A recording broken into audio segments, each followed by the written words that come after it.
Et si la personne qui t'a quitté était en train de comprendre aujourd'hui une vérité qu'elle avait complètement ignorée hier? Et si ton ex, en silence, commençait à réaliser que tu n'étais pas quelqu'un de normal, mais une personne exceptionnelle qu'on ne rencontre qu'une seule fois dans une vie? Bienvenue dans cette vidéo. Ici, sur la chaîne Voix des héritiers, on parle de vérité, d'émotions profondes et de prise de conscience que beaucoup découvrent trop tard. Si ce sujet résonne en toi, abonne-toi maintenant à la chaîne Voix des héritiers pour ne pas manquer les prochaines révélations. Et si tu viens de France, Belgique, Suisse ou Canada, ton soutien est encore plus important. Abonne-toi et fais partie de cette communauté francophone qui grandit chaque jour. Et dis-moi en commentaire, mon ex comprendra trop tard ma valeur. Ou partage ton ressenti, je te lis. Et si tu veux soutenir le travail et permettre à cette chaîne de continuer à grandir, tu peux aussi m'aider via des super cadeaux ou dons. Ton soutien change réellement les choses. Au moment précis où une rupture se produit, il n'y a rien de spectaculaire. Aucun signal clair, aucun événement dramatique digne d'un film, aucun moment où le monde semble s'arrêter. C'est justement ce qui rend les fins amoureuses si déroutantes. Elles ressemblent à des scènes ordinaires. Une conversation qui s'étire un peu trop longtemps, un silence qui devient plus lourd que les mots, une fatigue émotionnelle que personne n'ose nommer directement. Et parfois, une phrase simple qui tombe comme une conclusion improvisée. Ce n'est pas une explosion, c'est une usure. Et dans cette usure, quelque chose se casse sans bruit. Ton ex, à cet instant précis, ne voit pas encore la portée réelle de ce qui est en train de se produire. Il ou elle n'est pas dans une vérité absolue, mais dans une vérité temporaire. Une vérité façonnée par les émotions du moment, par les frustrations accumulées, par les incompréhensions non résolues, par les blessures qui n'ont jamais été complètement exprimées. Et dans cet état intérieur, la perception devient sélective. On ne voit plus toute l'histoire. On ne voit qu'une partie de l'histoire, celle qui justifie la décision. C'est là que quelque chose de très humain entre en jeu. Le cerveau, lorsqu'il est saturé émotionnellement, cherche à simplifier. Il transforme une relation complexe en un résumé rapide. Ça ne marche plus. Ce n'est pas ce que je veux. Je mérite autre chose. Ces phrases ne sont pas forcément fausses, mais elles sont incomplètes, parce qu'elles ne prennent pas en compte la totalité invisible de ce qui a été construit. Et pendant ce processus intérieur, une illusion commence à se former. Une illusion très puissante, celle du contrôle. Ton ex a l'impression de reprendre le contrôle de sa vie, de faire un choix conscient, de quitter une situation devenue inconfortable, et surtout de pouvoir remplacer ce qui a été quitté. C'est ici que l'esprit crée une forme de protection psychologique, la minimisation de l'attachement. Ce qui était profond devient normal, ce qui était précieux devient habituel, ce qui était rare devient remplaçable. Mais la vérité émotionnelle ne fonctionne pas comme une logique immédiate. Elle fonctionne dans le temps. Et c'est précisément ce décalage temporel qui crée les plus grands chocs intérieurs. Au moment du départ, ton ex ne voit pas encore les détails invisibles. Il ou elle ne voit pas la manière dont ta présence structurait inconsciemment une partie de sa stabilité émotionnelle. Il ou elle ne perçoit pas les micro-éléments du quotidien, les habitudes rassurantes, les échanges simples mais réguliers, la familiarité qui apaise sans qu'on s'en rende compte, les gestes répétitifs qui construisent une forme de sécurité affective. Tout cela n'a pas de poids apparent sur le moment, mais tout cela a une valeur réelle. Le problème, c'est que la valeur d'une personne n'est presque jamais ressentie pleinement lorsqu'elle est encore présente. Elle est intégrée, elle devient normale, et ce qui devient normal cesse d'être consciemment apprécié. C'est une mécanique psychologique universelle. On ne mesure pas la lumière tant qu'on n'est pas dans l'obscurité.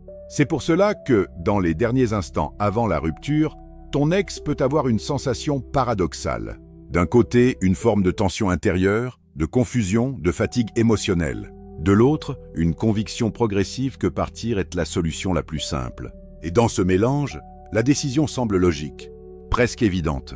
Mais cette logique est construite sur un angle réduit de la réalité.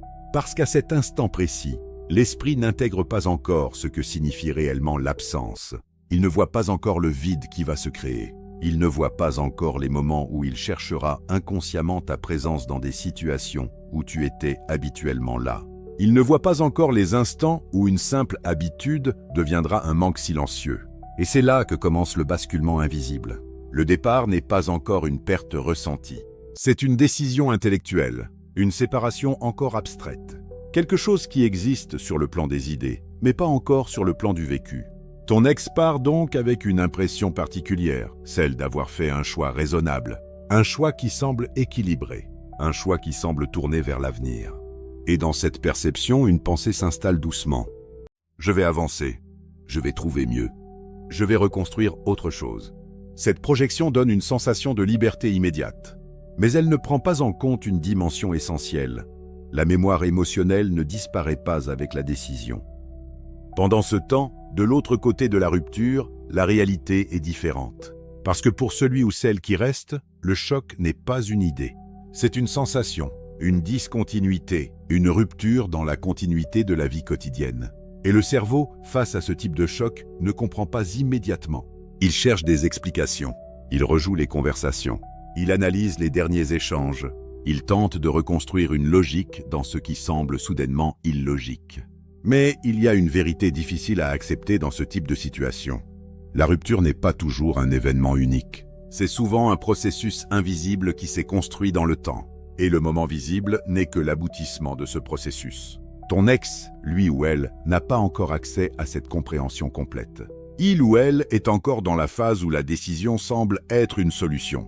Pas encore dans la phase où la décision devient une conséquence. Et c'est précisément ici que tout commence réellement. Pas au moment de la séparation physique, mais au moment où la réalité commence à se réorganiser sans ta présence. Au moment où les repères commencent à changer. Au moment où le silence devient plus long qu'attendu. Au moment où les habitudes cherchent une continuité qui n'existe plus. Ce n'est pas encore du regret. Ce n'est pas encore de la nostalgie. Ce n'est pas encore de la prise de conscience. C'est une transition invisible. Un espace entre deux états émotionnels. Un moment où rien n'est encore clairement compris, mais où tout est déjà en train de changer. Et dans cet espace silencieux, une chose commence lentement à se dessiner. La différence entre ce que l'on croyait avoir perdu et ce que l'on va réellement commencer à ressentir comme perte. Au début, il y a souvent une sensation étrange que peu de gens osent vraiment admettre. Le soulagement. Pas un soulagement spectaculaire, pas une euphorie visible, mais quelque chose de plus discret, presque intérieur. Une impression d'espace retrouvé, une respiration plus large. Comme si une pression invisible venait enfin de disparaître. Ton ex ne se l'avoue pas forcément de manière brutale, mais dans les premiers instants après la rupture, il ou elle peut ressentir une forme de légèreté mentale, comme si le poids des tensions accumulées, des discussions répétitives, des incompréhensions s'était soudainement dissipé. C'est une sensation trompeuse, parce qu'elle ne dure jamais. Dans cette phase initiale, l'esprit cherche à se stabiliser. Il se raconte une histoire pour justifier ce qui vient de se passer. Une histoire dans laquelle la décision semble logique, nécessaire, presque évidente. Et pendant quelques heures, parfois quelques jours, cette narration interne fonctionne. On se distrait. On évite de penser trop profondément. On occupe l'espace mental avec d'autres choses. Mais la réalité émotionnelle, elle, ne disparaît pas. Elle attend. Puis vient le silence. Un silence qui n'est pas seulement sonore, mais structurel. Un silence qui s'installe dans les habitudes, dans les automatismes, dans les petits moments du quotidien. C'est là que tout commence réellement à changer. Parce qu'une relation, ce n'est pas seulement des émotions fortes ou des moments importants. C'est surtout une répétition invisible de micro-présence. Des messages envoyés sans raison particulière, des réactions spontanées, des discussions banales qui remplissent les vides, des habitudes qui créent une continuité dans la journée. Et quand tout cela disparaît, le vide n'est pas immédiatement compris. Il est d'abord ressenti sans être nommé. Ton ex ouvre son téléphone. Rien. Il ou elle attend un message automatique qui n'arrive plus. Une notification qui ne sonne plus. Un échange qui ne démarre plus. Et ce détail, en apparence insignifiant, devient progressivement un point de rupture psychologique. Parce que le cerveau humain est conditionné à la continuité. Quand quelque chose se répète suffisamment longtemps, il devient une norme. Et quand cette norme disparaît, le cerveau ne comprend pas immédiatement qu'il s'agit d'une perte. Il interprète cela comme une anomalie temporaire. Mais le temps passe, et l'anomalie devient répétition. Le silence devient habituel. Et c'est précisément à ce moment que la perception commence à changer. Ce n'est plus un simple moment sans message. C'est une absence. Les jours suivants, quelque chose de plus subtil se produit. Ton ex commence à remarquer des espaces vides dans sa journée. Des moments où, sans s'en rendre compte, il ou elle attendait quelque chose. un message, une réaction, une présence, et cette attente devient inconfortable, pas encore douloureuse, mais dérangeante. Puis vient une étape encore plus profonde. La mémoire émotionnelle commence à s'activer. Ce n'est plus la rupture qui est au centre de la pensée. Ce sont les souvenirs, pas les grands souvenirs dramatiques, mais les petits, les plus dangereux, ceux qui semblent insignifiants mais qui portent une charge émotionnelle très forte. Ton rire dans une situation simple, ta manière de répondre dans un moment banal, la façon dont tu réagissais aux choses du quotidien, la présence que tu avais sans effort apparent. Ces images ne reviennent pas toutes en même temps. Elles reviennent par fragments, par association, par déclencheur invisible. Une chanson, un lieu, une heure de la journée, une situation similaire. Et soudain, le passé n'est plus passé. Il devient présent dans la mémoire. C'est là que le vrai changement commence. Parce que ce n'est plus une décision du présent. C'est une comparaison inconsciente entre le présent et ce qui n'est plus là. Et cette comparaison est toujours déséquilibrée. Au début, le présent semble plus simple. Mais progressivement, le passé commence à reprendre de la valeur. Non pas parce qu'il était parfait, mais parce qu'il était vivant. Ton ex commence alors à faire quelque chose de très humain. Réévaluer. Sans s'en rendre compte, il ou elle commence à réinterpréter la relation. Les moments difficiles deviennent moins dominants dans la mémoire. Les bons moments prennent plus de place. Non pas parce que la réalité a changé, mais parce que l'absence modifie la perception. Et dans ce processus, quelque chose de paradoxal apparaît. Ce qui semblait banal devient précieux. Ce qui semblait normal devient rare. Ce qui semblait acquis devient irremplaçable. Mais ce basculement ne se fait pas brutalement. Il s'installe lentement, presque silencieusement, comme une prise de conscience qui refuse de s'annoncer directement. Ton ex ne dit pas immédiatement « tu me manques ». Il ou elle commence par des pensées plus floues. « C'était quand même différent avec toi. On avait quelque chose de particulier. Je ne retrouve pas ça ailleurs. » Ces phrases ne sont pas encore du regret, mais elles en sont les prémices. Pendant ce temps, le silence continue de grandir. Et ce silence n'est pas neutre. Il devient actif. Il prend de la place. Il transforme les habitudes en absence. Et l'absence, elle, devient une présence négative. Quelque chose qui est là, parce qu'il manque quelque chose. C'est dans cette phase que les souvenirs deviennent plus fréquents. Pas parce que ton ex essaie volontairement de penser à toi, mais parce que le cerveau comble les vides. Et dans les vides émotionnels, ce sont les connexions fortes qui remontent en premier. Plus le silence s'installe, plus la mémoire émotionnelle devient active. Et plus elle devient active, plus la comparaison devient inévitable. Et cette comparaison n'est jamais neutre. Elle favorise toujours ce qui était vivant émotionnellement. C'est à ce moment-là que quelque chose commence à se fissurer dans la perception initiale du départ. Ce qui semblait être une libération commence à ressembler à une perte progressive de repères. Pas encore un regret conscient, mais une tension intérieure difficile à expliquer. Ton ex ne comprend pas encore complètement ce qui se passe. Il ou elle ressent quelque chose, mais ne sait pas encore le nommer. Une forme de vide, une forme de manque, une forme d'absence qui prend trop de place. Et ce qui rend cette étape encore plus puissante, c'est qu'elle ne vient pas d'un événement extérieur. Elle vient de l'intérieur, du silence, de l'absence de réponse, de la disparition des habitudes. Et dans ce silence, une vérité commence doucement à émerger sans être encore acceptée pleinement. Ce qui semblait remplaçable ne l'est peut-être pas autant qu'imaginé. Et ce qui semblait simple était en réalité profondément structurant dans le quotidien émotionnel. Il existe toujours un moment précis dans une trajectoire émotionnelle où quelque chose change de nature. Ce moment n'est pas toujours spectaculaire. Il ne s'accompagne pas forcément d'un événement dramatique. Il peut être discret, presque invisible de l'extérieur. Et pourtant, à l'intérieur, c'est une véritable bascule. Comme si une porte mentale s'ouvrait soudainement sur une compréhension qui n'était pas accessible avant. Ce moment peut prendre différentes formes. Parfois, c'est une conversation anodine avec quelqu'un d'autre. Une discussion légère, sans enjeu apparent, qui pourtant déclenche une comparaison inconsciente. Parfois, c'est une nouvelle relation qui commence avec des promesses, de l'espoir, une impression de renouveau, mais qui ne parvient pas à reproduire la même profondeur émotionnelle. Parfois encore, c'est simplement un instant de solitude plus intense que les autres. Un moment où le silence devient trop présent. Et dans ce silence, la mémoire revient. Ce qui est fascinant dans ce basculement, c'est qu'il ne se produit pas par logique, mais par contraste. Ce n'est pas une réflexion construite rationnellement. C'est une expérience intérieure qui naît de la différence entre deux états émotionnels. Le avant et le après. Le présent et ce qui n'est plus là. Ton ex ne se réveille pas soudainement avec une vérité complète. Il ou elle ne se dit pas immédiatement « j'ai fait une erreur ». Ce qui se produit est plus subtil. C'est une accumulation de micro-comparaisons. Des instants où quelque chose manque sans être nommé. Des situations où une réaction attendue ne vient pas. Des moments où une familiarité émotionnelle ne se reproduit pas. Et petit à petit, ces micro-absences créent une tension intérieure. Une tension difficile à expliquer. Parce qu'elle ne repose pas sur un événement unique, mais sur une répétition de différences. C'est dans cette répétition que la conscience commence à se transformer. Au départ, ton ex compare sans en être pleinement conscient. Puis, la comparaison devient plus directe. Et enfin, elle devient impossible à ignorer. C'est souvent à ce moment-là qu'un souvenir précis remonte.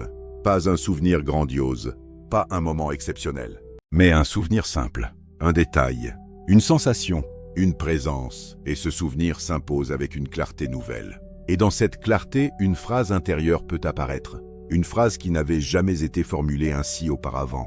C'était toi, la bonne personne. Mais cette phrase n'arrive pas comme une révélation joyeuse. Elle arrive comme une prise de conscience tardive, chargée de poids, chargée de regrets, chargée de lucidité. Ce qui est important de comprendre ici, c'est que cette réalisation ne change pas le passé. Elle ne répare rien, elle ne ramène rien, elle ne reconstruit rien. Elle ne fait que redéfinir la lecture du passé à partir du présent. Et à ce stade, quelque chose change profondément dans la nature de l'émotion. On ne parle plus seulement d'amour, on ne parle plus seulement de connexion. On entre dans une autre dimension, celle de la compréhension tardive. Parce qu'il y a une différence fondamentale entre aimer quelqu'un et comprendre sa valeur après son départ. L'amour peut exister dans la présence, mais la compréhension profonde de la valeur apparaît souvent dans l'absence. C'est là que le mental entre dans une forme de réévaluation intérieure. Tout ce qui était perçu comme normal est revisité. Les habitudes deviennent des symboles. Les gestes simples deviennent des preuves d'attachement. Les moments ordinaires deviennent des repères émotionnels. Et dans cette réévaluation, une chose devient évidente. Rien n'était réellement simple. Ce qui semblait évident était en réalité construit. Ce qui semblait facile était en réalité stable. Ce qui semblait ordinaire était en réalité essentiel. Mais cette compréhension arrive toujours après coup, jamais au moment où elle aurait pu changer quelque chose. C'est là que se trouve la dimension la plus profonde de cette expérience. Parce qu'à cet instant précis, ton ex ne vit plus une relation. Il ou elle vit une mémoire. Une mémoire qui prend de plus en plus de place dans le présent. Une mémoire qui devient presque plus vivante que certaines réalités actuelles. Et c'est ici que la douleur subtile commence à s'installer. Pas une douleur brutale, mais une forme de lucidité émotionnelle difficile à digérer. Une sensation de trop tard. Ce trop tard n'est pas toujours exprimé. Il est souvent intériorisé, silencieux, mais puissant. Et cette prise de conscience ne concerne pas seulement la personne perdue. Elle concerne aussi la perception de soi. Car comprendre tardivement la valeur de quelqu'un, c'est aussi comprendre quelque chose sur ses propres choix, sur ses propres limites de perception, sur ses propres erreurs de lecture émotionnelle. C'est pour cela que cette étape est souvent accompagnée d'une introspection involontaire. Des questions apparaissent, sans être toujours formulées clairement. Mais elles existent. Pourquoi je ne l'ai pas vu avant? Qu'est-ce que j'ai manqué? Est-ce que j'ai trop vite décidé?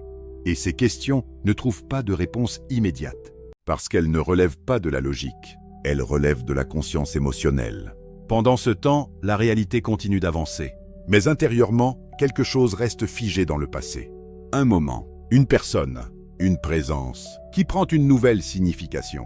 Et c'est là que la phrase intérieure revient, encore et encore, avec plus de force. C'était toi.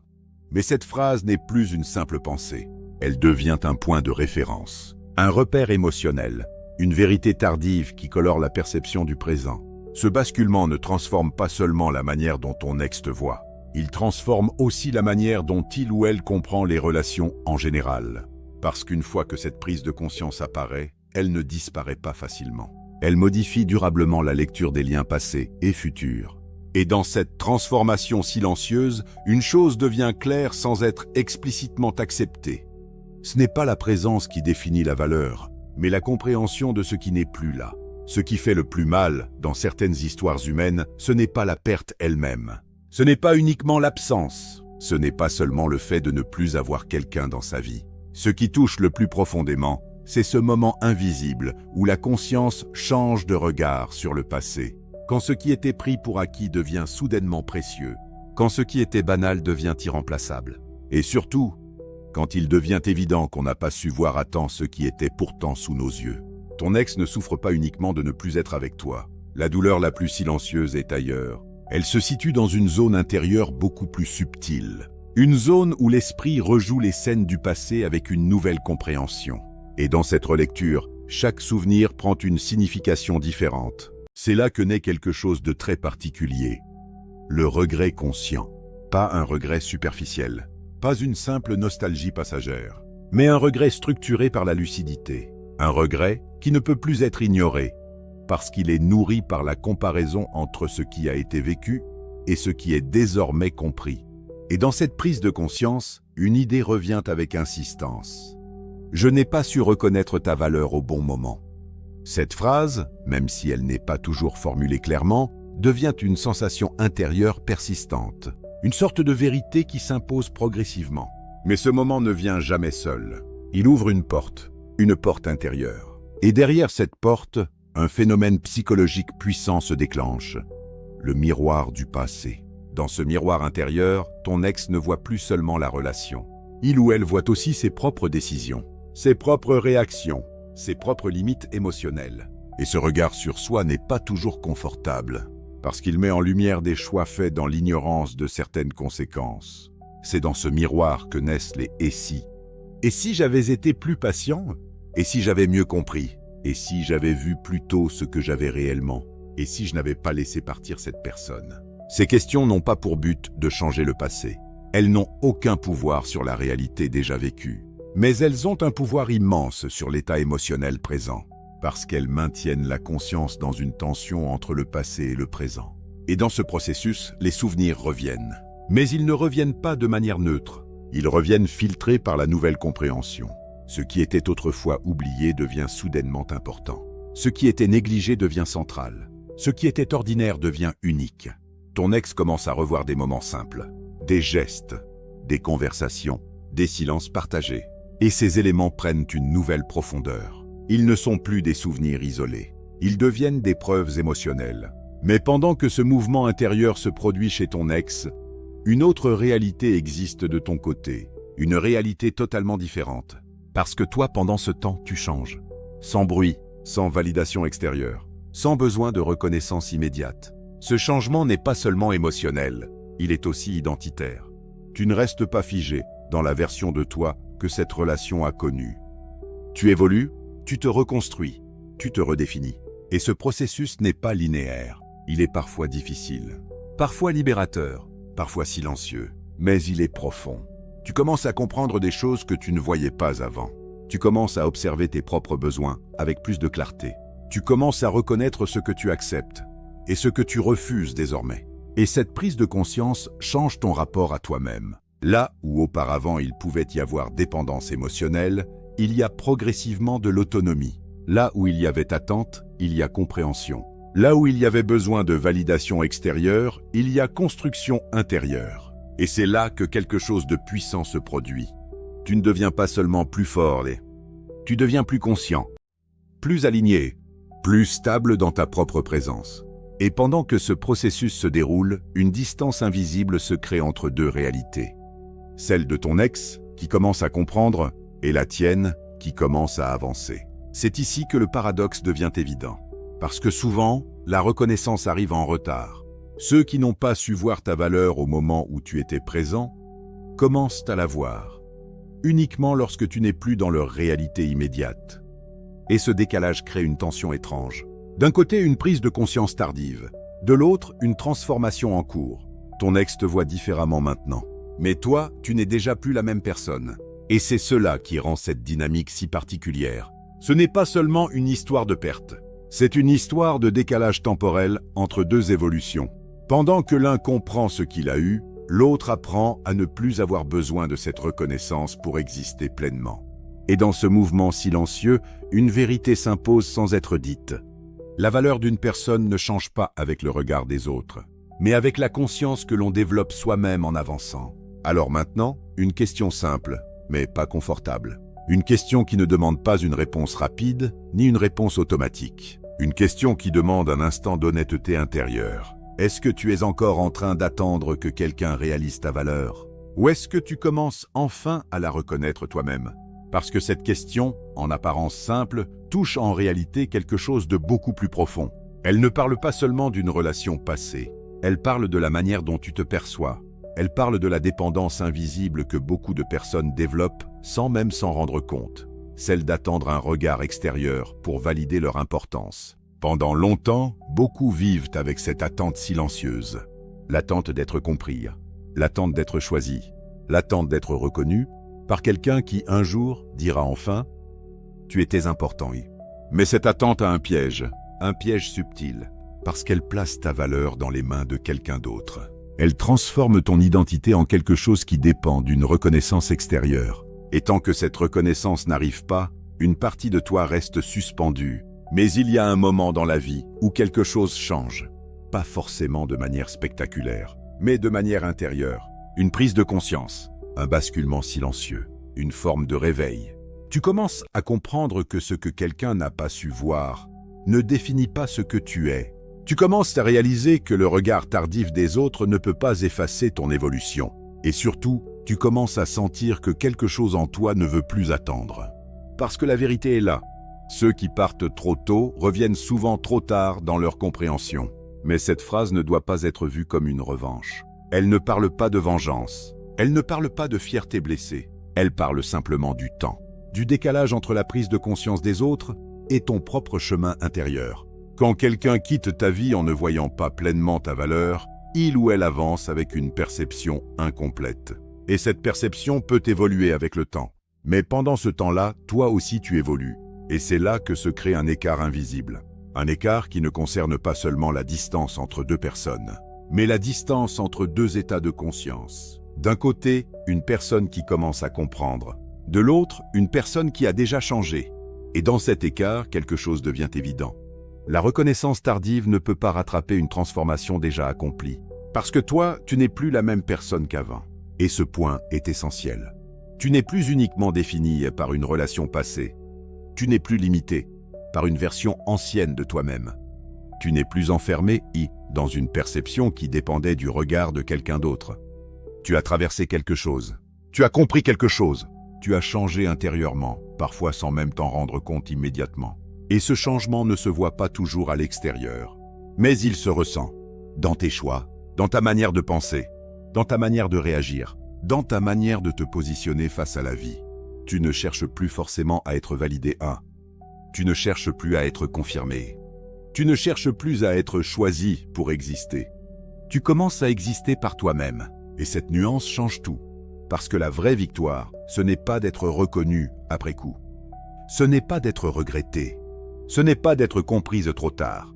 La vraie victoire, c'est de ne plus dépendre de ce moment. C'est de ne plus attendre que quelqu'un réalise ce que tu es. C'est de ne plus vivre dans l'attente d'un regard extérieur pour valider ton existence intérieure. C'est de comprendre que ta valeur ne commence pas au moment où quelqu'un te perd. Elle existe déjà, indépendamment de la reconnaissance. Et quand tu arrives à cet état, quelque chose change profondément. Les regrets des autres perdent leur pouvoir sur toi. Les retours tardifs perdent leur importance. Les prises de conscience extérieures deviennent secondaires, parce que tu n'es plus dans la réaction. Tu es dans la construction. Et c'est là que le paradoxe devient clair. Pendant que certains réalisent tardivement ce qu'ils ont perdu, toi, tu apprends à ne plus te définir par ce qui a été perdu. Et cette différence est fondamentale, parce qu'elle sépare deux types de trajectoires. Celle où l'on attend encore une validation extérieure, et celle où l'on commence à se suffire intérieurement. Alors pose-toi réellement la question, pas comme une phrase automatique, mais comme un miroir. Est-ce que tu attends encore que quelqu'un reconnaisse ta valeur? Ou est-ce que tu es en train d'apprendre à la reconnaître toi-même, sans condition, sans délai, sans validation extérieure? Et maintenant, prends un instant. Écris simplement en commentaire. Je connais ma valeur maintenant. Ou partage ton histoire si tu t'y reconnais, même en silence. Et n'oublie pas de t'abonner à Voix des héritiers, surtout si tu es en France, Belgique, Suisse ou Canada. Parce que ce que nous construisons ici, ce n'est pas juste une chaîne. C'est un espace de prise de conscience. Un espace de réveil. Un espace où chacun apprend à se retrouver lui-même. Et si ce message t'a parlé, alors ce n'est peut-être pas un hasard. Peut-être que c'est simplement un rappel de ce que tu as toujours été, avant même que quelqu'un le réalise. Parfois, les plus grandes pertes ne sont pas des fins, mais des révélations. Et ce que ton ex comprend trop tard, c'est exactement ce que tu es en train de comprendre maintenant. Tu n'étais pas trop ou pas assez, tu étais simplement exceptionnel. Et ça, tout le monde ne le réalise pas au même moment. Parfois, les plus grandes pertes ne sont pas des fins, mais des révélations. Et ce que ton ex comprend trop tard, c'est exactement ce que tu es en train de comprendre maintenant. Tu n'étais pas trop ou pas assez, tu étais simplement exceptionnel. Et ça, tout le monde ne le réalise pas au même moment.